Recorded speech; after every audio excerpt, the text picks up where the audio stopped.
Well, I think there are a lot of misunderstandings about what general education is. And for me, the most helpful concept is whole person education.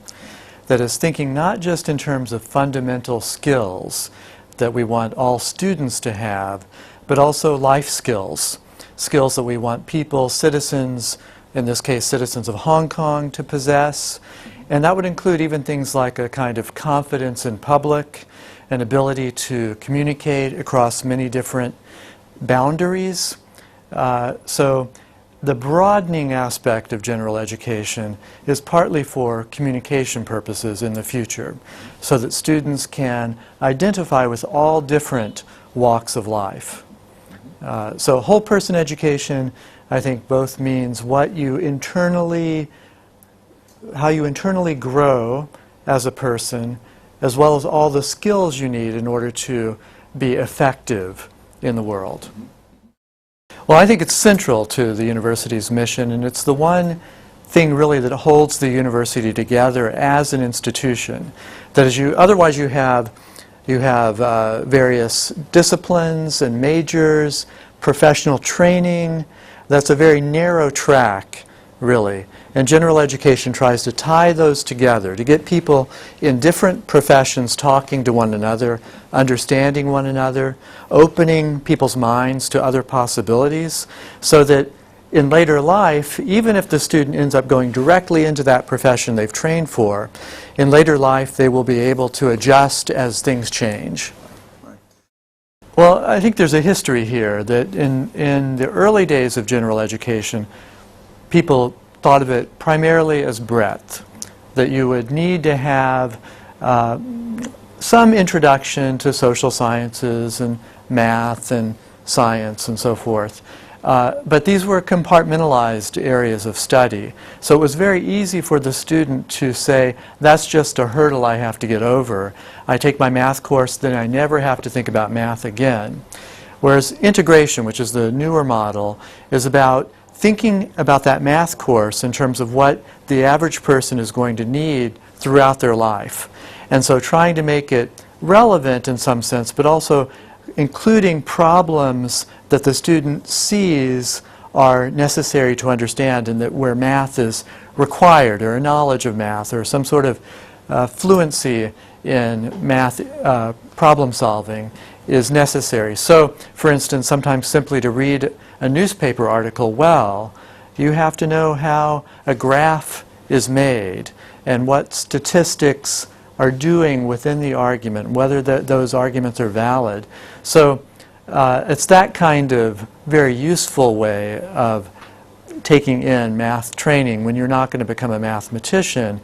And it actually, I think, makes people, give students a better respect for mathematicians, because they can see how it relates to their everyday lives. So they're learning the same skills they might learn in a traditional math course, but they're seeing an application which connects to the other disciplines they're involved in. A capstone course can be several things. Within a major, quite often, it's a research-oriented course where the student takes many of the lessons they've learned, many of the skills they've acquired within the major, and begin to apply it to a major project, to a thesis or something like that. But for general education, quite often, it is an integrative experience.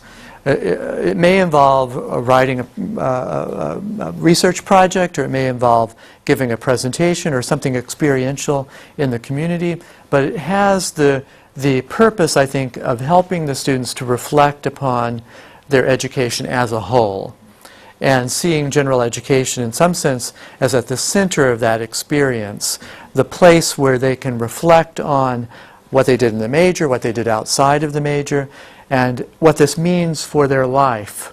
So they're projecting into their career. What do I want to do? And it's helpful, I think, to pause and think about what they've learned in their college career. Good. I think it may be something that they don't learn so much as what they experience.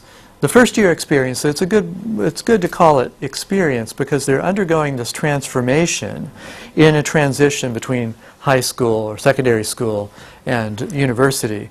And they won't be able always to understand what that means. And so it's the role of the university to provide some structure for that experience and to help them through the transition. And since they are moving now more and more toward preparation for a career, they need advice about the kind of study they'll be doing at the university, what their purpose will be, what their goal will be. But what the university can provide that the student can't provide is an understanding of psychological development. So the university sees that we have a critical phase in the student's life as they're becoming an adult, taking on adult responsibilities within the university. We don't want that childhood to be extended through the university career. And so that's something I think that only people in the faculty and in the administration of the university can really have a handle on. And when I say I'm not sure it's about learning, I mean that the student is certainly learning many things, but what the university needs to identify is this, or to think about, is this moment of change within the student's life, and to understand what they need in order to be successful at the university. And that has to be personal, has to be involved with personal change as well as intellectual matters. It can't simply be about study. It has to be about student life, about making friends, about participating in the life of the university outside of the classroom, and taking advantage of the resources that are there. Often students enter the university not knowing what the resources are. And so that first year experience is partly a way to get the students to check out and try out many of the resources and opportunities that are available to them at the university, and to prevent a situation where a shy student is never integrated into the community. So this is, again, an understanding of what people need, not what a student needs in order to study. Professors often have this view that throw the student in the classroom, let them make it on their own.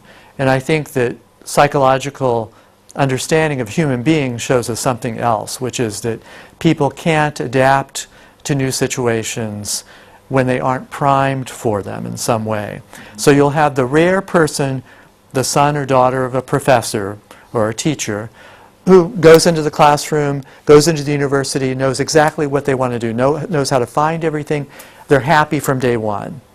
The rest of the students, the majority, are really at a loss early on and need help in making that transition.